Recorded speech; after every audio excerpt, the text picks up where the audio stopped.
السلام عليكم ورحمة الله وبركاته. إن الحمد لله نحمده ونستعينه ونستغفره ونعوذ بالله من شرور أنفسنا ومن سيئات أعمالنا. من يهده الله فلا مضل له ومن يضلل فلا هادي له، وأشهد أن لا إله إلا الله وحده لا شريك له، وأشهد أن سيدنا وحبيبنا ومولانا محمدا عبده ورسوله. أما بعد، فقد قال الله تبارك وتعالى في كلامه المجيد وفرقانه الحميد: أعوذ بالله من الشيطان الرجيم. بسم الله الرحمن الرحيم. إن تجتنبوا كبائر ما تنهون عنه نكفر عنكم سيئاتكم وندخلكم مدخلا كريما. اللهم صل على محمد وعلى آل محمد كما صليت على إبراهيم وعلى آل إبراهيم إنك حميد مجيد. اللهم بارك على محمد وعلى آل محمد كما باركت على إبراهيم وعلى آل إبراهيم إنك حميد مجيد.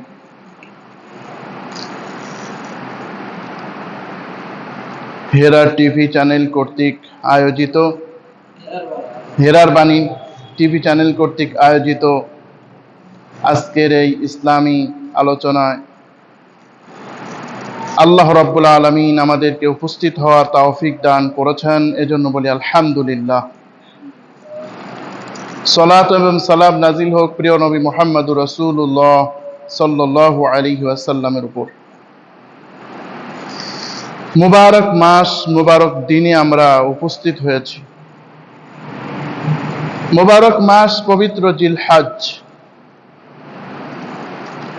আল্লাহ রাব্বুল আলামিন যেই মাস হারাম ঘোষণা করেছেন, সম্মানিত ঘোষণা করেছেন, জিলহজ মাস একটি অন্যতম মাস। হারাম 4টি মাস মুখস্থ আমাদের থাকা দরকার: জিলকাদ, জিলহজ, মুহররম আর মাঝখানে রজব। এই 4টি মাসকে বলা হয় হারাম। এই 4টি মাসে অনেক কাজকর্ম করা নিষেধ। জাহিলি যুগে মক্কার মুশরিকরা পর্যন্ত এই মাসকে ইজ্জত দিত, এই মাসকে সম্মান দিত। এই মাস এত বারাকা। এই মাসেই হাজিরা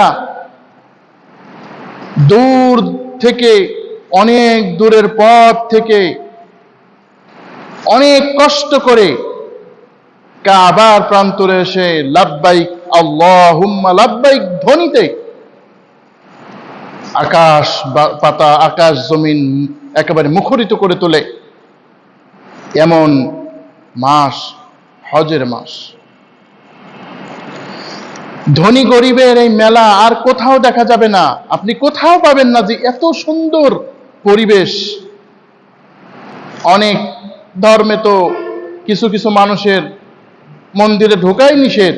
আমার ইসলাম বলছে ধনী হও গরিব হও সবাই এক ইহরামে কাবা শরীফের মধ্যে হাজির হয়ে সবাই এক ভাষাভাষী হও, লাব্বাইক আল্লাহুম্মা লাব্বাইক, হে আল্লাহ আমি হাজির, আমি হাজির। লা শারীকা লাকা লাব্বাইক, আল্লাহ তোমার তো কোনো শরীক নাই। ইন্নাল হামদা, নিশ্চয় নিয়ামত তো তোমারই। ইন্নাল হামদা ওয়ান নিয়ামাতা ওয়াল মুলক, তোমারই নিয়ামত, তোমারই রাজত্ব। লা শারীকা লাকা, তোমার কোনো শরীক নাই আল্লাহ। এই ধ্বনিতে মুখরিত এই অঙ্গন। আল্লাহু আকবার, কত নিয়ামত। এই এমন একটা সময় আমরা উপস্থিত হয়েছি। আগামীকাল, এই গতকাল আরাফায় মানুষ উকুফ করেছে। চোখের পানি মানুষ ফেলে দিয়েছে, যেখানে আল্লাহ রাব্বুল আলামিনের নবী রাসূলগণ চোখে পানি ফেলেছেন। কত মানুষের সৌভাগ্য হলো ওই জায়গায় চোখের পানি ফেলা। আল্লাহ আমাদেরকেও নসিব করুন, আমিন। আজকে হচ্ছে আল হজ্জুল আকবার, সবচেয়ে বড় হজ। কোরআন কারীমে যেই হজের কথা আল্লাহ রাব্বুল আলামিন বলেছেন। আমাদের কাজ কি? আমাদের কাজ হচ্ছে কোরবানি। আগামীকাল আমরা কোরবানি করব। এই কোরবানি নিয়ে আমি এর আগেও আলোচনা করেছিলাম, এই কোরবানি নিয়ে আলোচনা করেছিলাম। সুতরাং এই কোরবানিটা আল্লাহর উদ্দেশ্যে আমরা দেব, আল্লাহর উদ্দেশ্যে এই কোরবানি করব। কুল ইন্না সালাতি ওয়া নুসুকি ওয়া মাহইয়ায়া ওয়া মামাতি লিল্লাহি রাব্বিল আলামিন। বলুন, আমার নামাজ, আমার কোরবানি, আমার জীবন, আমার মৃত্যু সব কিছু পরওয়ারদিগার আল্লাহ তাআলার জন্য, যিনি বিশ্বজাহানের রব, তার জন্য আমার সব। সুতরাং এই পবিত্র মুহূর্তে আমি আপনাদের সামনে কিছু গুরুত্বপূর্ণ কবিরা গুনাহ সম্পর্কে আলোচনা করার সিদ্ধান্ত নিয়েছি। কবিরা গুনাহ অনেকগুলি। ইমাম যাহাবী তার বিখ্যাত কাবায়ের গ্রন্থে কবিরা গুনার সংখ্যা বলেছেন 70টি, কারো কারো মতে আরো বেশি। আমি মৌলিকভাবে কয়েক কিছু কবিরা গুনাহ আলোচনা করব যা আমাদের সমাজে অহরহ ঘটে। অহরহ মানুষ এই গুনাহের সাথে যুক্ত। হ্যাঁ, অনেক এই ধরনের গুনাহের সাথে মানুষ জড়িত হয়ে পড়েছে। পুরুষ, নারী, সাদা, কালো, সব ধরনের মানুষ, আলেম জালেম সবাই জড়িত। সুতরাং আসুন এই গুনাহ সম্পর্কে, গুনাহগুলি সম্পর্কে একটু আলোচনা করি। আল্লাহ পাক রব্বুল আলামিন বলছেন, ইন তাজতানিবু কাবাইরা মা তুনহাউনা আনহু, সূরা নিসা, কোরআনে কারীমের 4th সূরা। এই সূরার 31 নম্বর আয়াতে মহান রব আল্লাহ তাআলা বলেন, ইন তাজতানিবু কাবাইরা, যদি তোমরা কাবিরা গুনাহ থেকে বেঁচে থাকো। আল্লাহ পাক বলছেন, বড় বড় গুনাহ থেকে যদি বেঁচে থাকতে পারো। মা তুনহাউনা আনহু, যা নিষেধ করা হয়েছে তোমাদেরকে, যে গুনাহগুলি করতে আল্লাহ পাক তোমাদেরকে নিষেধ করেছেন, যে এই গুনাহগুলো করিও না, এগুলা থেকে বেঁচে থাকো। তাহলে কি করব? নুকাফির আনকুম সাইয়্যাতিকুম, তাহলে আমি তোমাদের সমস্ত গুনাহসমূহ ক্ষমা করে দেব। সুবহানাল্লাহ। যদি কেউ কবিরা গুনাহ ছেড়ে দিতে পারে, আল্লাহ পাক তার সগীরা গুনাহসমূহ এমনি মাফ করে দেবেন। সুবহানাল্লাহ। আল্লাহ নবী বলছেন, রমজানের এক রমজান থেকে আরেক রমজান পর্যন্ত যদি কোনো ব্যক্তি নেক আমল করে, আল্লাহ পাক তার সগীরা গুনাহ মাফ করে দেবেন, কবিরা গুনাহ নয়। এক জুমা থেকে আরেক জুমা পর্যন্ত যদি কেউ নেক আমল করে, আল্লাহ তাআলা তার সগীরা গুনাহ মাফ করবেন, কিন্তু কবিরা গুনার জন্য তওবা শর্ত।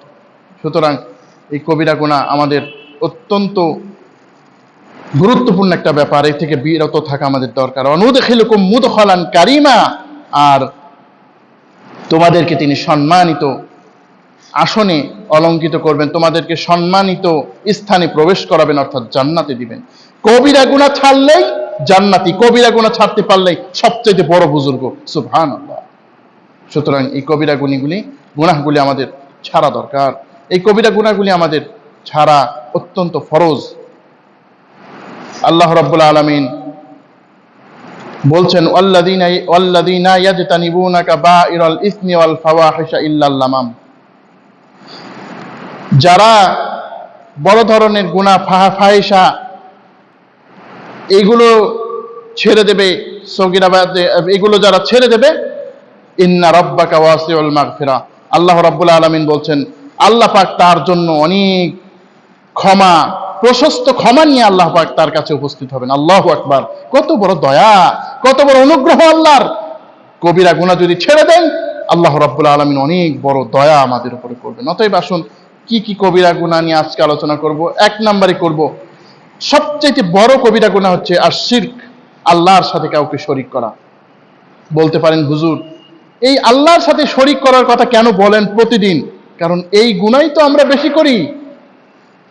এমন কোন গুনাহ নাই যে গুনাহ করলে জান্নাত হারাম, আল্লাহ সরাসরি ঘোষণা করেছেন।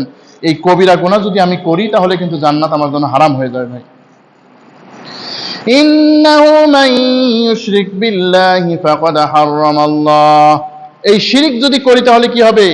আল্লাহ পাক বলছেন, যেই ব্যক্তি আল্লাহর সাথে কাউকে শরীক স্থাপন করবে, আল্লাহ তাআলা তার জন্য জান্নাত হারাম ঘোষণা করেছেন। নাউজুবিল্লাহ।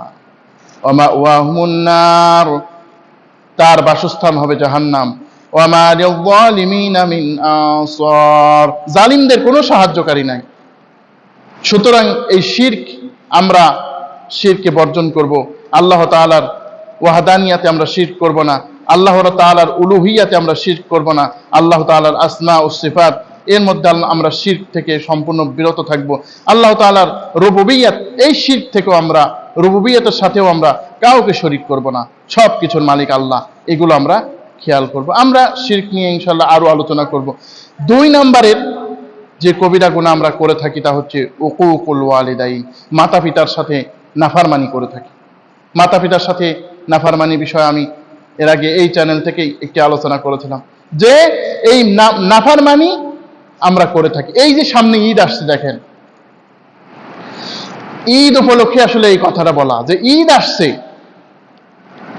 ঈদ উপলক্ষে আমরা কত সামাজিক কাজ অনেকেই করি, কতজনকে হাদিয়া তোহফা আমরা দেই, কতজনকে আমরা কত কি করি, কত লাখ লাখ টাকার কোরবানি করি। কিন্তু আমাদের দেশে এমন পরপুরা কপাল মুসলমান আছে, মাতা পিতা গ্রামে বসবাস করে, কিন্তু আফসোস ওই মাতা পিতার দোয়া পর্যন্ত নেওয়ার প্রয়োজন মনে করে না, ঈদ উপলক্ষে তাদের কিচ্ছু দেওয়ার প্রয়োজন মনে করে না, অথচ লাখ লাখ টাকা খরচ করছে। অথচ লাখ লাখ টাকা খরচ করে কি হবে? আপনার পিতা মাতা যদি আপনার জন্য দোয়া করে, রিদা রব্বুকা রিদাকা বিওয়ালিদাইক, যদি তোমার রবকে তুমি সন্তুষ্ট, তোমার পিতা মাতা যদি সন্তুষ্ট থাকে, তাহলে তোমার রবও সন্তুষ্ট থাকবে। তোমার পিতা মাতা যদি অসন্তুষ্ট থাকে, তাহলে তোমার রবও অসন্তুষ্ট থাকবে। আজকে ঈদ, আর ঈদের সময়, কালকে ঈদ, আমরা অনেকেই অনেক কিছু করব ভাই। যারা এই প্রোগ্রামটি দেখবেন, অনুরোধ করব, আপনার সবারই তো পিতামাতা আছে, আপনারা একটু পিতামাতার উপরে সদয় হবেন। রাসূলের কাছে জিজ্ঞাসা করলো, ইয়া রাসূলুল্লাহ, আমার সবচাইতে ভালো ব্যবহার পাওয়া কে অধিকার পায়? বলে তোমার মা। 2 নম্বরে কে তোমার মা, 3 নম্বরে কে তোমার মা, 4 নম্বরে তোমার বাবা। অতএব এই পিতামাতার অধিকার সম্পর্কে আমাদের অনেক খেয়াল করা দরকার। পিতামাতার অধিকার সম্পর্কে জানতে সূরা আল বাকারার 83 নম্বর আয়াত, এরপরে সূরা নিসার 36 নম্বর আয়াত, সূরা আল আনআমের 151 নম্বর আয়াত, সূরা আনকাবুতের 7 নম্বর আয়াত, সূরা লোকমানের 14 নম্বর আয়াত, সূরা আহকাফের 15 নম্বর আয়াত, এর তাফসীর দেখবেন। আমি আমার এই ভিডিওটিও দেখতে পারেন, পিতামাতার অধিকার আমাদের করণীয়। ইনশাআল্লাহ অনেক কিছু আল্লাহ পাক জানার তৌফিক দান করবেন।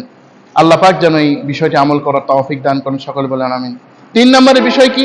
3 নম্বর বিষয় হচ্ছে মানুষকে হত্যা করা। এই দুনিয়ায় মানুষ সবচাইতে বড় আল্লাহর কাছে দামি জিনিস। এই দুনিয়ায় মানুষের চাইতে আল্লাহর কাছে দামি আর কিছু নাই। সুতরাং এই মানুষকে হত্যা করা, এটাও একটা কবিরা গুনাহের অন্তর্ভুক্ত।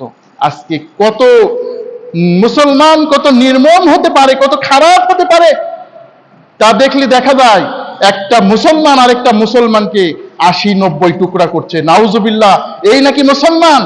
আর আমরা বলি আল্লাহ তাআলা মুসলমানদের পরে কেন অনুগ্রহ করে না? কেন অনুগ্রহ করবে আল্লাহ তাআলা? এই মুসলমানকে আল্লাহ অনুগ্রহ করবে যে একজন মুসলমান ভাইকে 80 টুকরা 90 টুকরা করতে পারে? এই মুসলমানকে কি আল্লাহ অনুগ্রহ করবে যেই মুসলমান তার অপর মুসলমান ভাইয়ের জানের কোনো মর্যাদা দেয় না? এই মুসলমানের উপরে আল্লাহ অনুগ্রহ করবে যেই মুসলমান টাকার জন্য মাকে হত্যা করে, বাবাকে হত্যা করে? এই মুসলমান আল্লাহ কি করবেন? আল্লাহ পাক কি বলছেন শুনুন, যদি কেউ দিন থেকে ফিরে যায়, ওয়াইন তাতাওয়াল্লাউ ইয়াস্তাবদিল কওমান গায়রাকুম সুম্মা লা ইয়াকুনু আমসালাকুম। ও বান্দা, তোমরা যদি আমার দিন থেকে ফিরে যাও, তাহলে তোমাদের পরিবর্তে এমন একটি সম্প্রদায়কে আমি সৃষ্টি করব, যেই সম্প্রদায় তোমাদের মতো হবে না।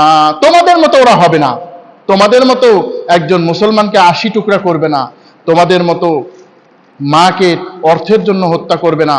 তোমাদের মতো বাবাকে অর্থের জন্য হত্যা করবে না।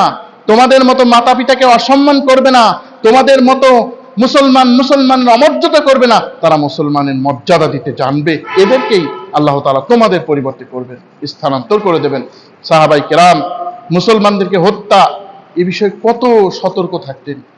হযরত উসামা ইবনে যায়েদ রাদিয়াল্লাহু তাআলা আনহু, তিনি একটি যুদ্ধে গিয়েছেন।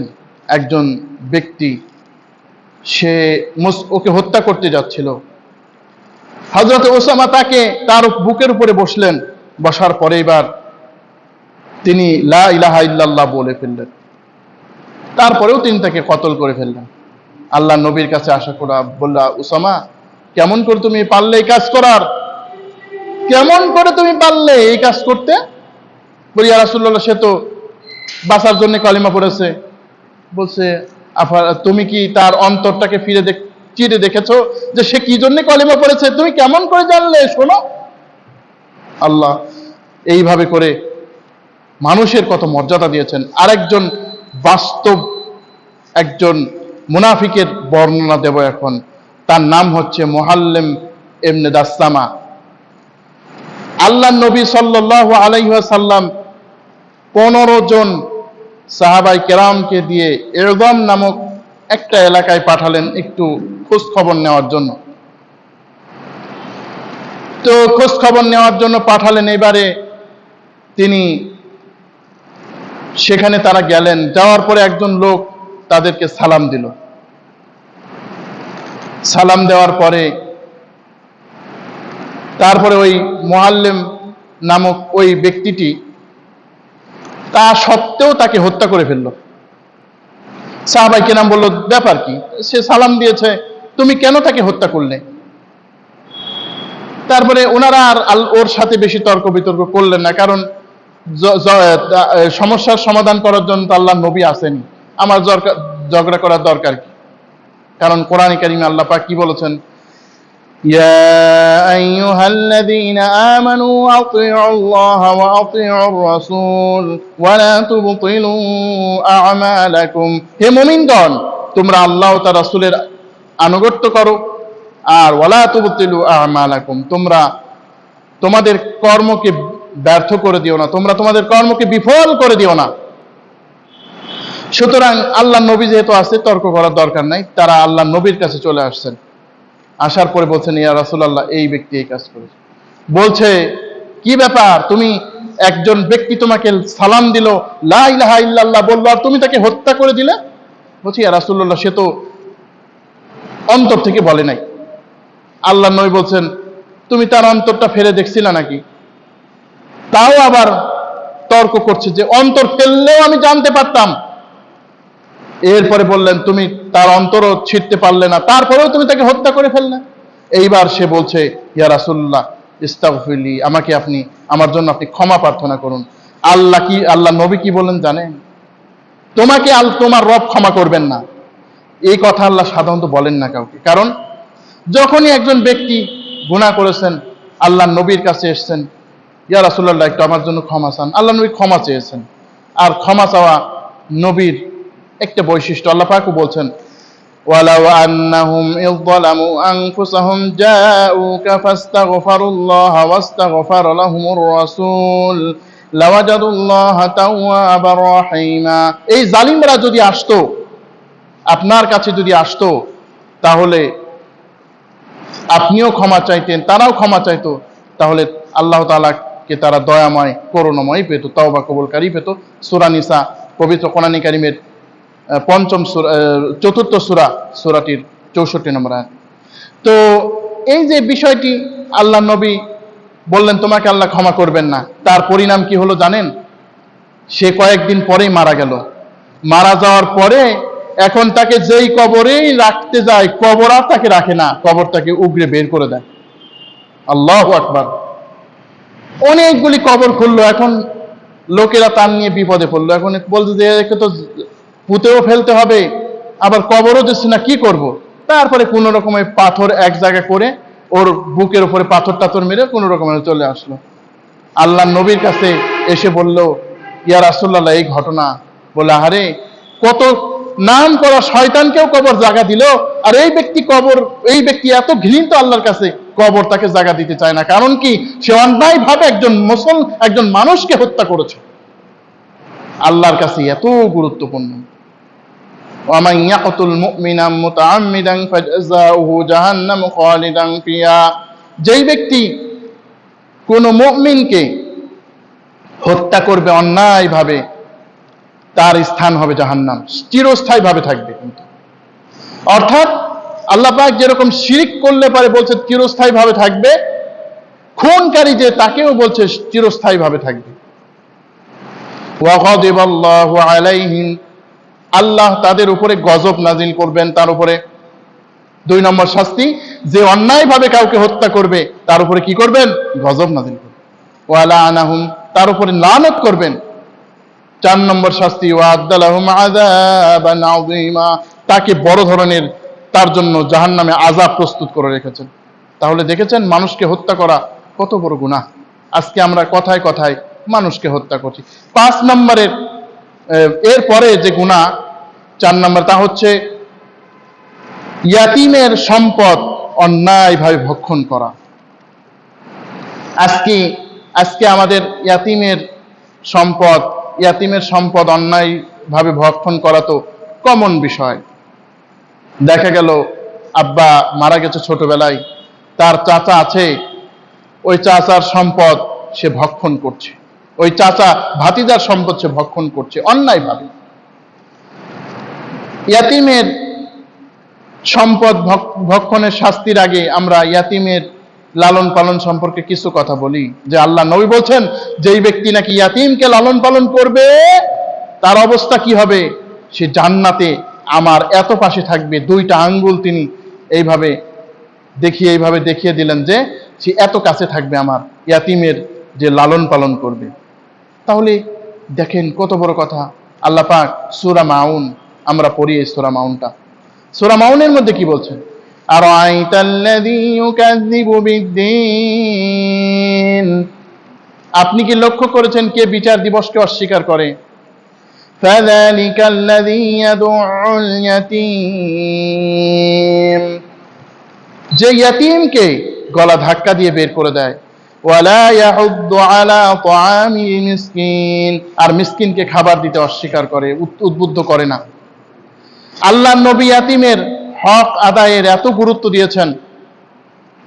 রাসূলুল্লাহ সাল্লাল্লাহু আলাইহি ওয়াসাল্লাম, তিনি একজন ব্যক্তি, ইরাশি তার নাম, তিনি আল্লাহর নবীর কাছে, তিনি কুরাইশদের লোকদের কাছে বসা ছিলেন। বললেন যে আবু জেহেল আমার একটা উটের দাম সে দিচ্ছে না, আমাকে তোমরা কি একটু আদায় করে দেবে?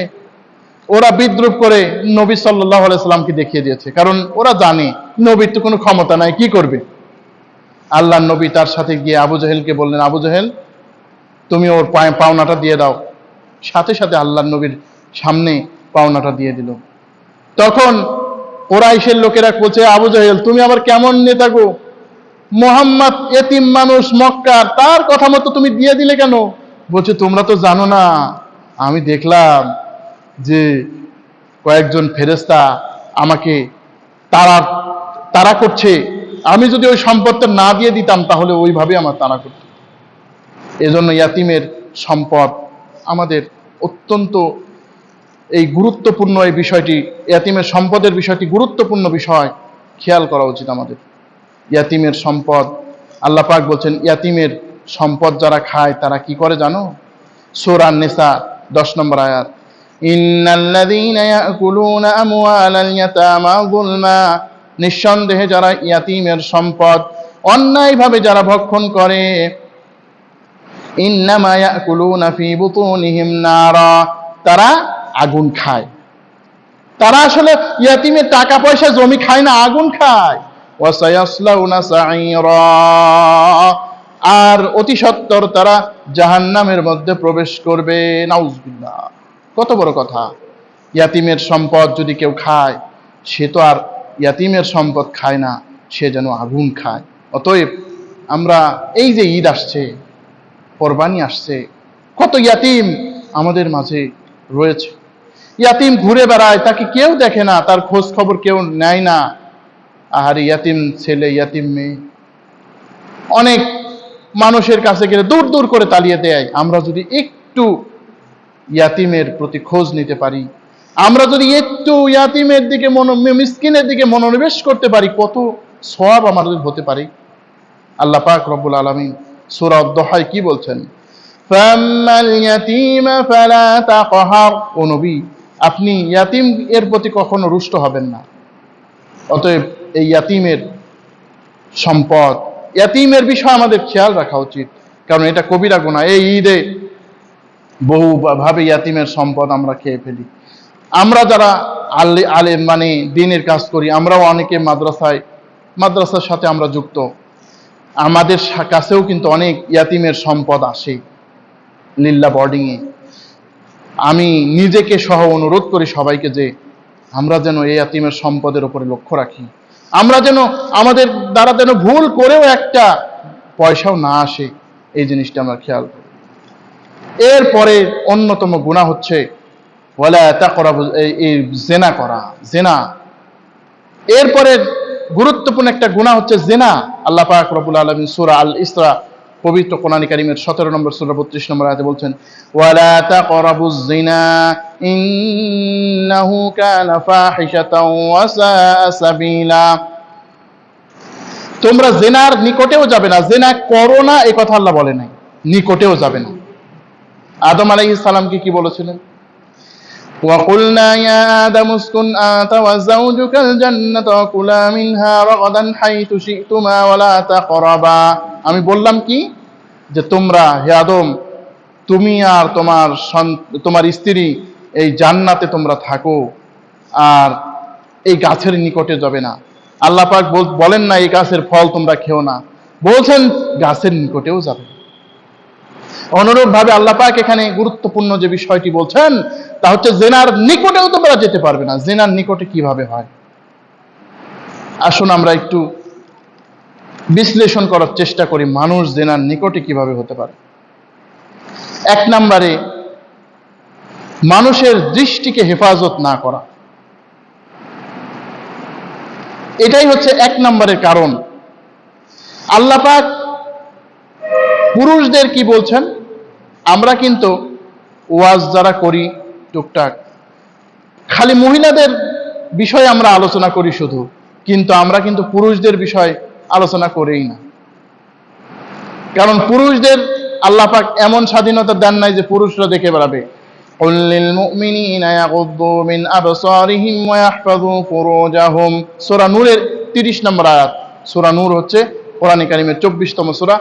এই সূরা নূরের 30 নম্বর আয়াতে কি বলছেন? قُلْ لِلْمُؤْمِنِينَ يَغُضُّوا مِنْ أَبْصَارِهِمْ, মুমিনদের উচিত ইয়াগুদ্দু মিন আবসারিহিম, তাদের দৃষ্টিকে হেফাজত করা আর লজ্জাস্থানের হেফাজত করা। এরপরে আল্লাহ পাক কি বলছেন? ওয়াকুল লিল মুমিনাতু ইয়াগুদুদনা মিন আবসারিহিন্না ওয়া ইয়াহফাজনা ফুরুজাহুন্না।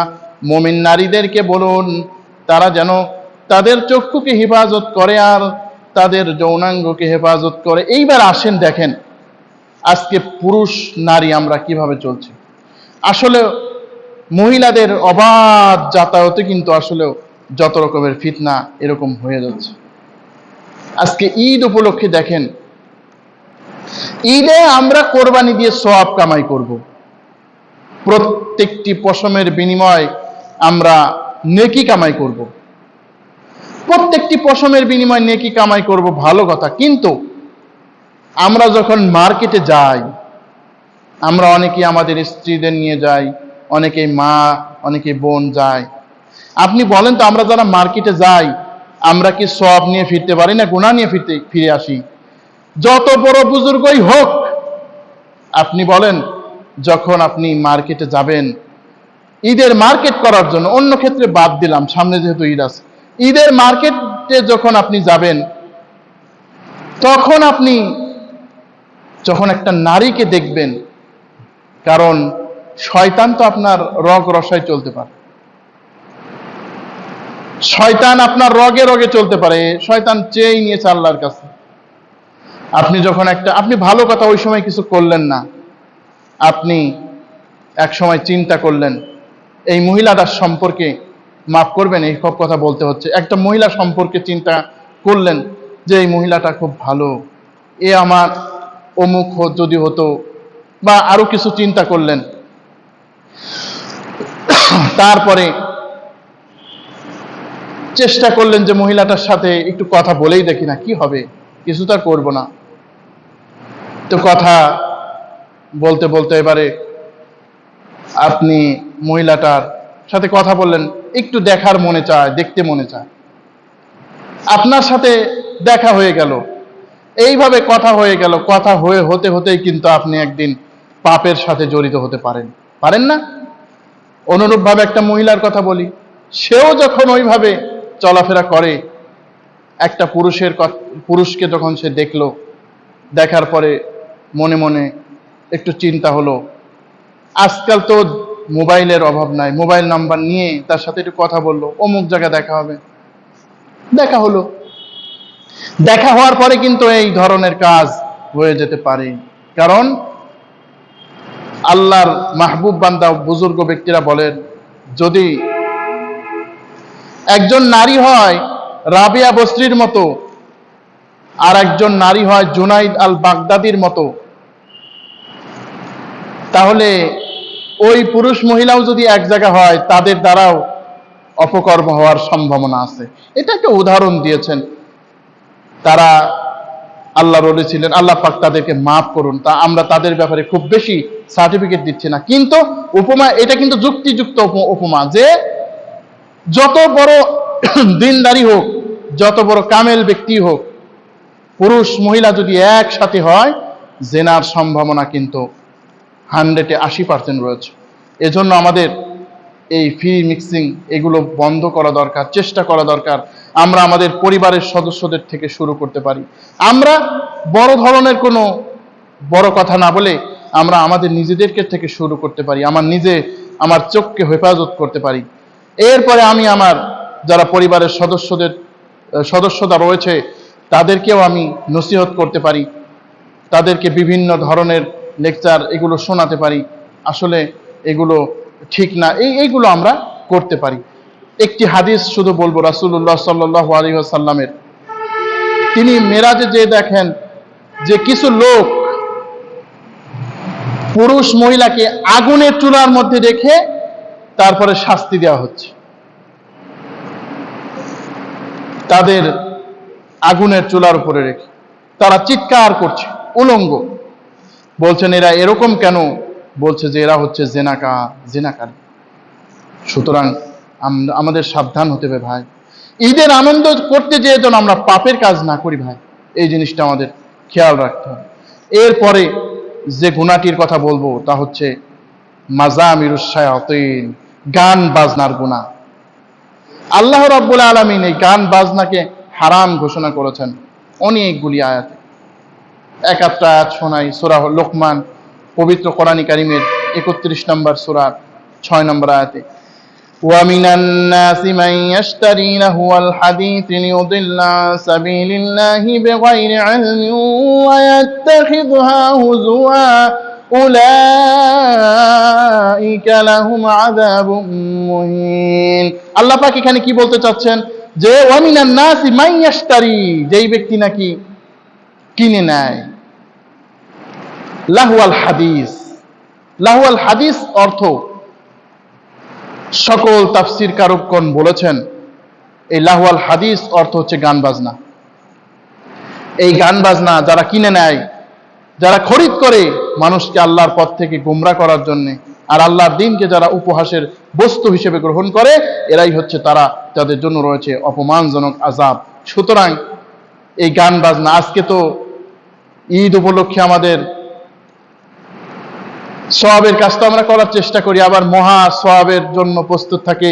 এবারে ঈদ উপলক্ষে অমুক ছবি মুক্তি পাবে, তমুক ছবি মুক্তি পাবে, অমুক অ্যালবাম মুক্তি পাবে। ওরে বাবা, ঈদ উপলক্ষে গানের ছড়াছড়ি। ঈদ উপলক্ষে যদি কেউ গানের অনুষ্ঠান করে, এটা তো আমরা সবাই জানি সে গুনাহ হবে, গুনাহগার হবে। কেমন গুনাহ হবে? আপনি ধর্মীয় রঙে এই গানের অনুষ্ঠান চালু করলেন, ধর্মকে দিয়ে আপনি গানের অনুষ্ঠান চালু করলেন। এমনি মানুষ গুনাহ করে, সেটা তো আলাদা জিনিস, কিন্তু আপনি ধর্মীয় রং দিয়ে, ধর্মীয় কারণ দিয়ে আপনি এই গানের অনুষ্ঠানটি চালু করলেন। শোনেন, যারা গান বাজনা বেশি করবে, গান বাজনার সাথে যারা জড়িত, আল্লাহ নবী সাল্লাল্লাহু আলাইহি ওয়াসাল্লাম বলছেন যে তোমাদের একটি দল, তারা এমন হবে যে তারা কি করবে, গান বাজনা তারা হালাল করবে, মেয়েদের লজ্জাস্থান হারাম করবে, মদ জুয়া এগুলো হারাম করবে, এই হালাল করবে। অর্থাৎ গান বাজনা ছিল হারাম, কিন্তু সে হালাল করবে। আল্লাহ নবী সাল্লাল্লাহু আলাইহি ওয়াসাল্লাম বলছেন যে তারা একটি উপত্যকায় উপস্থিত হবে তাদের গরু বাছুর এই পশুপাল নিয়ে। যখন যারা ভিক্ষুক তারা আসবে, তখন তারা বলবে তোমরা আগামীকাল এসো। আল্লাহ পাক রব্বুল আলামিন এদেরকে শূকর ও বানরে পরিণত করে দেবেন। আল্লাহু আকবার, কত বড় কথা! তাহলে আজকে আমরা গান বাজনা করে কি সুখে আছি বলেন? আজকে দেখেন আমাদের কত দুরবস্থা, আমাদের অভাব অনটন যায় না। আমরা বৃষ্টি, আমাদের অসময় মতো বৃষ্টি হয় না, ফসল হয় না। قل أرأيتم إن أصبح ماؤكم غورا فمن يأتيكم بماء معين। হে নবী, আপনি বলুন, আল্লাহ পাক যদি তোমাদের এই পানি ভূগর্ভের নিচে নামিয়ে দেন, আল্লাহ ছাড়া কে আছে তোমাদেরকে পানি দিতে পারবে? কেউ পারবে না। আল্লাহ পাক হুমকি দিচ্ছেন, তোমরা নাফরমানি করো, আমার জমিনে থেকে আমার নাফরমানি করো। সমুদ্র বলতে থাকে, আল্লাহ আপনি অনুমতি দিন, আমার তীরে যারা বাস করে আপনার নাফরমানি করে তাদেরকে শেষ করে দিন। আল্লাহু আকবার, কত বড় কথা! তাহলে এই যে গান বাজনা শয়তানের বাদ্য, আজকে ইসলামী তরিকায়ও দেখি গান বাজনা হচ্ছে। ইসলামী সঙ্গীত আমরা আগে যে শুনতাম কত সুন্দর শুনতাম, এখন দেখছি আবার কেউ কেউ মিউজিক চালু করেছেন। তার মানে শয়তান কোনো পদে বসে থাকবে না। মানুষ আগে ইসলামী সঙ্গীতটা শুনতো, এখন ওর ভিতরেও কিভাবে হারাম যুক্ত করে দেওয়া যায়। না, এরকম করবেন না। আগে কত সুন্দর সুন্দর গান, আমরা গজল, ইসলামী সঙ্গীত শুনতাম আমরা মিউজিক ছাড়া। আল্লাহ আমার রব, এই রবি আমার সব, আল্লাহ আমার রব, এই রবি আমার সব, দমে দমে তনু মনে তারি অনুভব। এই সমস্ত সঙ্গীতগুলি আগে শুনতাম আমরা, কত চমৎকার লাগতো। এখন এগুলোর উপরও মিউজিক দেওয়ার জন্য চেষ্টা চলছে। আমরা যাতে এই গুণাগুলি থেকে আমরা যাতে বিরত থাকতে পারি। আর ঈদে আমরা এই গান বাজনাকে পরিহার করার চেষ্টা করব। শুধু ঈদেই না, সব সময় আমরা গান বাজনাকে পরিহার করার চেষ্টা করব। যা ইসলামিক গজল যেগুলো আছে হালাল মিউজিক ছাড়া, ওইগুলো শোনার চেষ্টা করব। তাহলে আল্লাহ পাকের ঈমান আমাদের, আল্লাহ পাকের প্রতি ঈমান আমাদের বৃদ্ধি পাবে। তো ঈদ উপলক্ষে আমি দু একটা কথা বলে শেষ করে দেব। ঈদ উপলক্ষে আমরা সকাল সকালে উঠবো ইনশাআল্লাহ। ঈদ উপলক্ষে আমরা সকাল সকালে উঠব, এরপরে গোসল করে ফজরের নামাজ আমরা আদায় করব। এমন যেন না হয় ফজরের নামাজ কাজা দিয়েই কোরবানির ঈদের মাঠে চলে গেছেন, লাভ হইল কি ফরজ বাদ দিয়ে। এরপরে ইনশাআল্লাহ আমরা প্রয়োজনীয় বাড়ির যে কাজকর্মগুলি আছে করব। পশু মানে ধোয়ানো থেকে শুরু করে সবকিছু করব, গোসল করানো। এরপরে আমরা ঈদগাহ মাঠে সকাল সকাল যাব তাকবীর পরে, আল্লাহু আকবার, আল্লাহু আকবার, লা ইলাহা ইল্লাল্লাহু, আল্লাহু আকবার, আল্লাহু আকবার, ওয়ালিল্লাহিল হামদ, আল্লাহু আকবার, আল্লাহু আকবার, লা ইলাহা ইল্লাল্লাহু, আল্লাহু আকবার, আল্লাহু আকবার, ওয়ালিল্লাহিল হামদ। অর্থ কি? আল্লাহ বড়, আল্লাহ ব্যতীত আর কোনো বরহাক মাবুদ নাই, সত্যিকারের মাবুদ নাই। আল্লাহ সবচাইতে বড়, আর সকল প্রশংসা আল্লাহর জন্যে। আল্লাহ রাব্বুল আলামিন আমাদেরকে বিষয়গুলির উপরে আমল করার তৌফিক দান করুন। আর হেরার বাণী টিভি চ্যানেলের জন্য আপনারা দোয়া করবেন। নতুন এই চ্যানেলটি করা হয়েছে আপনাদের দ্বীনি খেদমতের জন্য। আপনাদের যদি এই আলোচনা ভালো লাগে তাহলে একটি লাইক দেবেন, শেয়ার করবেন, আর সাবস্ক্রাইব করবেন, যাতে এই দ্বীনি আলোচনাটি পরিপূর্ণভাবে পৌঁছে যায় লাখ লাখ মানুষের কাছে, কোটি কোটি মানুষের কাছে। আপনার একটা সাবস্ক্রাইবের কারণে যদি, আপনার একটা শেয়ার করার কারণে যদি আরেকজন ভাই দেখে, যত সওয়াব হয় আল্লাহ পাক ওই সওয়াব আপনাকে দান করবেন। সুবহানাল্লাহ। এজন্য আমরা এখানে যে আলোচনাগুলি করি দলিল সহকারে কোরআন কারীম হাদিসের দলিল সহকারে করার চেষ্টা করি। এরপরেও যদি আমরা কোনো দলিলবিহীন কথা বলে থাকি, মানুষ হিসেবে আপনারা জানাবেন। আর বিশেষ করে আমার জন্য দোয়া করবেন। ঈদ উপলক্ষে আমরা আনন্দ ফুর্তি অনেকেই করব, কিন্তু এই যে এই গুণাগুলি বললাম, বিশেষ করে গান বাজনা, তারপরে বেপর্দা বেহায়াপনা, এইগুলো থেকে যেন আমরা বিরত থাকতে পারি। আল্লাহ তৌফিক দান করুন। আল্লাহ পাক আমাদের সবার প্রতি অনুগ্রহ করুন। আল্লাহ এই হেরার বাণী টিভি চ্যানেলকে কবুল করুন। আল্লাহ যে মসজিদে আমরা বসে আছি, এই মসজিদে মসজিদকে আল্লাহ কবুল করুন। এই মসজিদের ইমাম মুয়াজ্জিন সবাইকে আল্লাহ কবুল করুন। هذا ما عندي والعلم عند الله عليه توكلت وإليه أنيب سبحانك اللهم وبحمدك أشهد أن لا إله إلا أنت أستغفرك وأتوب إليك। কবিরা গুনাহগুলো আপনি একবার বলবেন? কবিরা গুনাহ, আচ্ছা কবিরা গুনাহ আরেকবার একটু বলছি। 1 নম্বর হচ্ছে শিরক করা, 2 নম্বর হচ্ছে মাতা পিতার অবাধ্য হওয়া, 3 নম্বর হচ্ছে মানুষকে হত্যা করা, 4 নম্বর হচ্ছে ইয়াতিমের সম্পদ ভক্ষণ করা, 5 নম্বরে হচ্ছে জেনা এর সাথে যুক্ত করা, 6 নম্বর হচ্ছে জিহাদের ময়দান থেকে পলায়ন করা, 7 নম্বর হচ্ছে সতী সাধ্বী নারীদের উপরে অপবাদ আরোপ করা। আজকে আমরা সংক্ষিপ্তভাবে আলোচনা করেছি।